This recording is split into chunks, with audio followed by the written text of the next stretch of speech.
Hello प्यारे बच्चों, नमस्कार। मैं सनी पांडे सर क्लासेस अयोध्या में आपका स्वागत करता हूं। जैसा कि हम लोग फिजिक्स पढ़ रहे हैं, पहले चैप्टर को, प्रकाश का परावर्तन तथा अपवर्तन। आज ये तीसरा वीडियो है जिसमें इससे पहले हम लोग प्रकाश के बारे में, प्रकाश के परावर्तन के बारे में, प्रकाश के परावर्तन के नियम के बारे में, प्रतिबिंब के बारे में, वास्तविक प्रतिबिंब, काल्पनिक प्रतिबिंब के बारे में पढ़ा है। आज हमें इस वीडियो में दर्पण के बारे में पढ़ना है। तो सबसे पहले, अगर आप हमारे चैनल पे नए हो तो आप सब्सक्राइब ज़रूर कर लीजिए, क्योंकि यहाँ पर आपको class 9th, class 10th, class 12th के कोर्स कंप्लीट करवाए जाएंगे। तो पहले आप अगर क्लास 10th में हैं तो आपको physics, chemistry, bio, math, English सभी के कोर्सेस कंप्लीट करवाए जाएंगे और सभी के नोट्स भी आपको दिए जाएंगे। तो चलिए, देरी ना करते हुए हम वीडियो को शुरू करते हैं। जैसा कि हमने पिछले वीडियो में पढ़ रखा है प्रतिबिंब के बारे में, आज हम इस वीडियो में दर्पण के बारे में जानेंगे। चलिए आइए देखते हैं दर्पण क्या होता है। तो देखिए, हमने यहाँ पर लिख रखा है, आपको बता रहे हैं कि दर्पण यदि किसी चिकने पारदर्शी माध्यम का एक तल कलई कर दिया जाता है तथा लाल ऑक्साइड का लेप लगा दिया जाता है और दूसरी सतह पारदर्शक बना दिया जाता है, तो उसे हम लोग क्या कहते हैं? दर्पण कहते हैं। ठीक, तो देखिए, हम दर्पण को समझते हैं। जैसे मान लीजिए कि आपको बताया जा रहा है कि कोई भी क्या कह रहा है कि यदि किसी चिकने पारदर्शी माध्यम का एक तल कलई कर दिया जाए, तो ये आपका पारदर्शक माध्यम है। इधर से प्रकाश आर पार हो जाता है। अगर एक तरफ को कलई कर दिया जाए और दूसरी तरफ को क्या बनाया जाए, या लाल ऑक्साइड का पर लेप लगा दिया जाए और दूसरी तरफ पारदर्शक बनाया जाए, मतलब इससे प्रकाश इस प्रकार से परावर्तक बताया जाए, मतलब पारदर्शक नहीं है, परावर्तक होगा, परावर्तक बनाया जाए जिससे प्रकाश आर पार ना होकर लौट जाता हो, तो उसे, उस निकाय को हम क्या कहते हैं? दर्पण कहते हैं। तो आइए देखते हैं कि यदि किसी चिकने पारदर्शी माध्यम का एक तल कलई कर दिया जाए या लाल ऑक्साइड का लेप कर दिया जाए, तो और दूसरी सतह को पारदर्शक मतलब परावर्तक बनाया जाए, तो हम यहाँ पर पारदर्शक नहीं होगा, यहाँ पर क्या होगा? परावर्तक। परावर्तक बनाया जाए तो उसे हम लोग दर्पण कहते हैं। आप वीडियो को रोक करके नोट कर लीजिएगा। अब दर्पण को दो भागों में बांटा गया है, समतल दर्पण और गोलीय दर्पण। समतल दर्पण और गोलीय दर्पण। तो समतल दर्पण की परिभाषा देखते हैं। दर्पण, दो प्रकार दर्पण होते हैं, समतल और गोलीय दर्पण। तो हम लोग समतल दर्पण की परिभाषा देखते हैं कि जिस दर्पण का पृष्ठ क्या हो? समतल हो। जिस दर्पण का पृष्ठ क्या हो?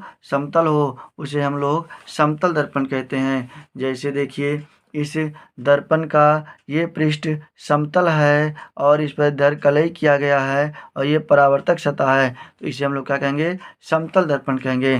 तो वही कह रहा है कि जिस दर्पण का पृष्ठ समतल हो उसे समतल दर्पण कहते हैं। इसकी फोकस दूरी अनंत होती है।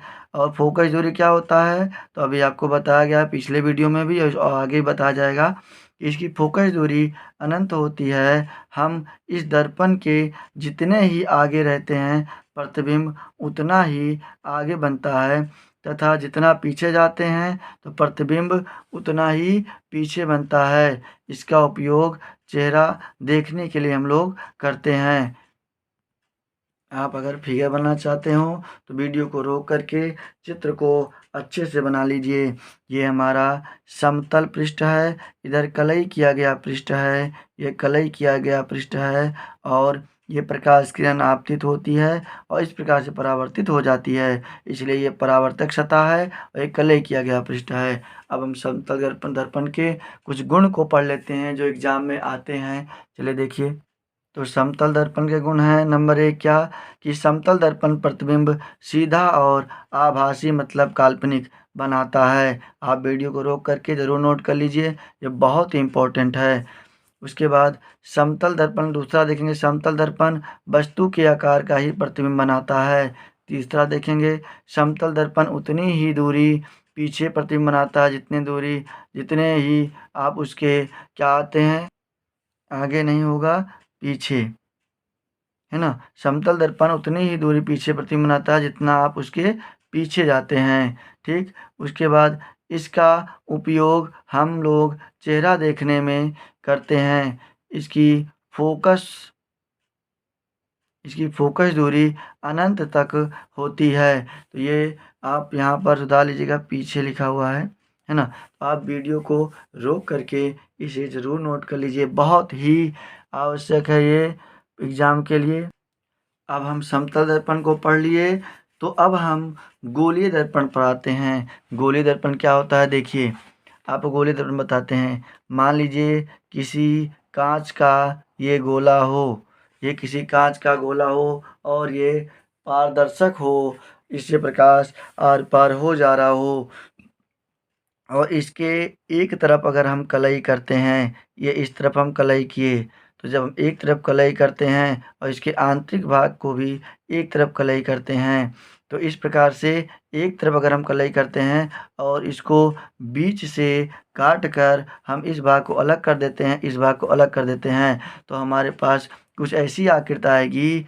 ये देखिए, तो हमारे पास ये कुछ ऐसी आकृति बन जाती है, ये वाली आकृति ऐसे बन जाती है, और इधर जब काट के अलग करते हैं तो ये आकृति कुछ इस प्रकार बन जाती है। तो हमारे गोलीय दर्पण को जब एक तरफ कलई करते हैं, एक ही पृष्ठ की तरफ कलई करते हैं, तो हमारा, और इसे हम बीच से काट देते हैं, तो हमें यह दो भागों में बढ़ जाता है। तो ये गोलीय दर्पण दो प्रकार के हो जाते हैं। तो जिनका परावर्तक सतह धंसा हुआ रहता है उसे हम लोग अवतल दर्पण कहते हैं, और जिसका परावर्तक सतह जिससे प्रकाश लौट जाता हो, जिसका परावर्तक सतह उभरा हुआ रहता है, उसे हम लोग उत्तल दर्पण कहते हैं। तो आइए इसके बारे में हम लोग पढ़ते हैं। तो देखिए, गोलीय दर्पण, तो गोलीय दर्पण अंग्रेजी में कहते हैं स्फेरिकल मिरर, है ना। किसी कांच के खोखले गोले को काट कर उसके किसी एक पृष्ठ पर चांदी की पॉलिश या कलई कर देते हैं, तो इस प्रकार प्राप्त निकाय गोलीय दर्पण कहलाती है। तो आप वीडियो को रोक करके लिख सकते हैं कि किसी कांच के खोखले गोले को काटकर उसके किसी एक पृष्ठ पर चांदी की पॉलिश या कलई कर दिया जाता है, तो इस प्रकार प्राप्त निकाय को गोलीय दर्पण कहते हैं। तो ये आप चित्र देख ही रहे हैं कि ये पूरा गोलीय दर्पण था, इसको बीच से काट दिया गया, तो एक पृष्ठ पर कलई कर दिया गया और इसके एक पृष्ठ पर कलई कर दिया गया। तो जब ये आंतरिक पृष्ठ कलई किया गया है, ये उभरा, यहाँ लिखा हुआ ये उभरा हुआ भाग है, ये वाला भाग ऊपर का उभरा हुआ भाग है, और ये आंतरिक पृष्ठ जो है ये कलई किया गया भाग है। इधर ये कलई किया गया भाग है, और ये पृष्ठ क्या है, परावर्तक सतह या धंसा हुआ सतह है। तो जिसका परावर्तक सतह धंसा हुआ रहे उसे हम लोग क्या कहते हैं, अवतल दर्पण, और जिसका परावर्तक सतह उभरा हुआ रहता है उसे हम लोग उत्तल दर्पण कहते हैं। क्या कहते हैं, उत्तल दर्पण। तो आपको पता चल गया होगा कि गोलीय दर्पण कितने प्रकार के होते हैं, दो प्रकार के, एक अवतल और दूसरा उत्तल। तो आप वीडियो को रोक करके नोट कीजिए। आइए देखिए अगला हम क्या पढ़ते हैं, तो दर्पण के, गोलीय दर्पण के प्रकार। तो गोलीय दर्पण के प्रकार क्या है, तो गोया दो प्रकार के होते हैं, अवतल कॉनकेव मिरर और उत्तल कॉन्वेक्स मिरर। तो अवतल दर्पण क्या होता है, तो अवतल दर्पण जिस गोलीय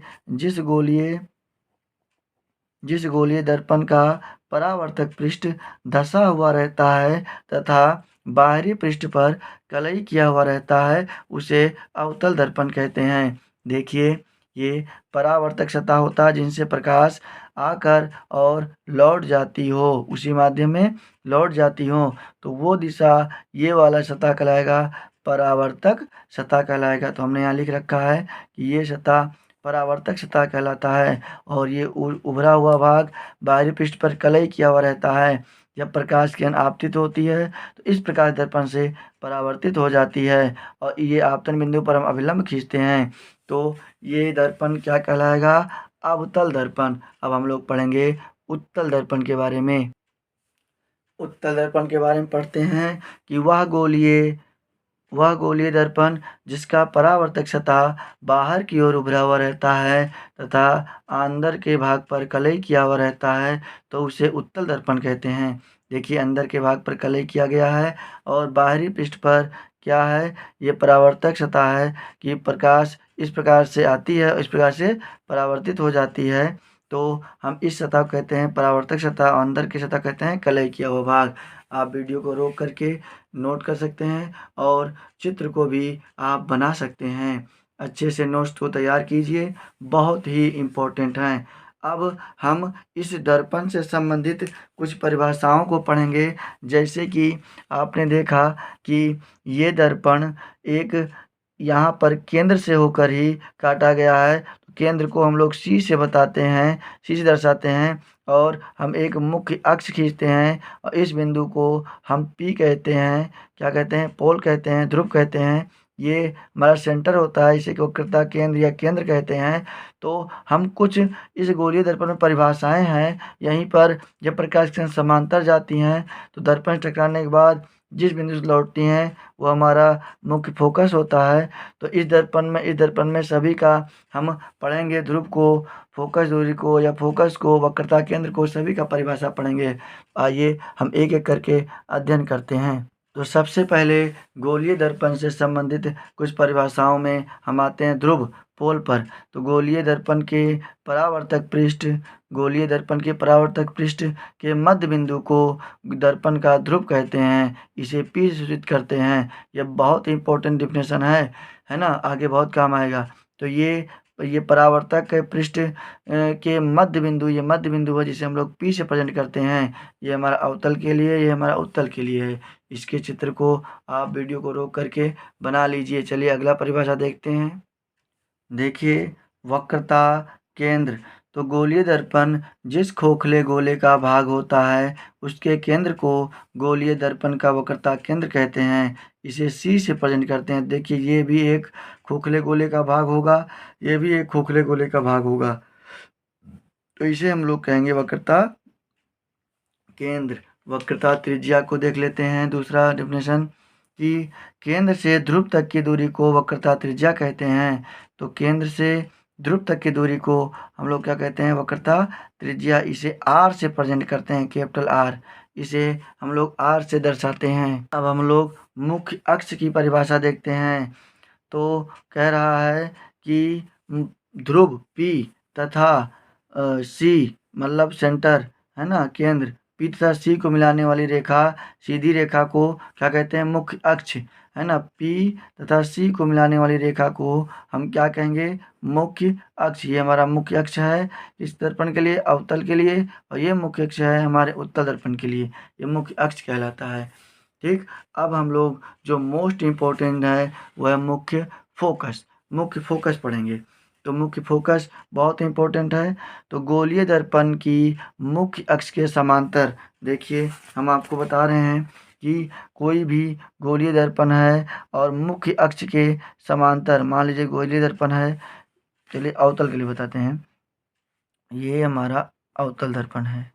ठीक, और ये मुख्य अक्ष है। तो गोलीय दर्पण मुख्य अक्ष के समांतर जब दर्पण से टकराती है तो टकराने के बाद मुख्य अक्ष पर जिस बिंदु से वह टकराती है या जिस बिंदु पर मिलती है उसे उस दर्पण का मुख्य फोकस कहते हैं। ठीक, समझ में आया? देखिए तो हम समझते हैं कि गोलीय दर्पण की मुख्य अक्ष के समांतर आने वाली प्रकाश की किरणें गोलीय दर्पण से परावर्तन के बाद जिस बिंदु पर मिलती हैं या मिलती हुई प्रतीत होती हैं उसे उस दर्पण का मुख्य फोकस कहते हैं। आप वीडियो को रोक करके ज़रूर नोट डाउन कर दीजिए।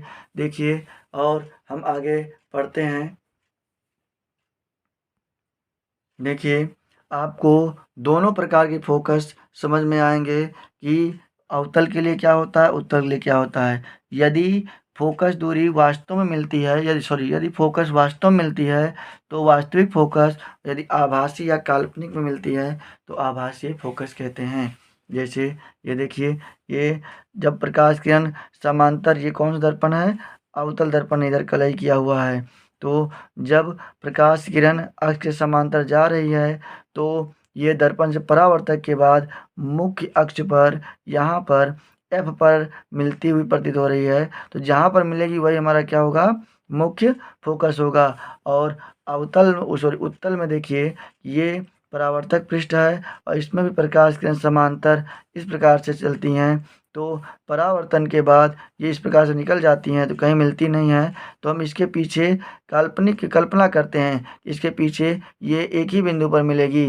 तो इसके पीछे जहाँ ये काल्पनिक हम करते हैं, कल्पना करते हैं, तो ये जहाँ मिलती है वही उत्तल दर्पण का मुख्य फोकस होता है। तो इसमें मिलते हुए प्रतीत होता है, किसमें, उत्तल दर्पण में। अवतल दर्पण में वास्तविक में मिलता है। तो ये आभासी फोकस है या काल्पनिक फोकस है और ये वास्तविक फोकस है। तो इसमें आपको ये समझना है कि अवतल दर्पण में फोकस दूरी सामने की ओर होता है, उत्तल दर्पण में फोकस की दूरी पीछे की ओर होता है। इस बात का विशेष ध्यान रखेंगे, ठीक, तभी हमें आगे के क्वेश्चन समझ में आएंगे। चलिए आइए अब हम लोग पढ़ते हैं फोकस दूरी क्या होता है। ध्रुव तथा मुख्य फोकस के बीच की दूरी को फोकस दूरी कहते हैं। ध्रुव तथा मुख्य फोकस के बीच की दूरी को फोकस दूरी कहते हैं। इसे हम लोग एफ से प्रेजेंट करते हैं।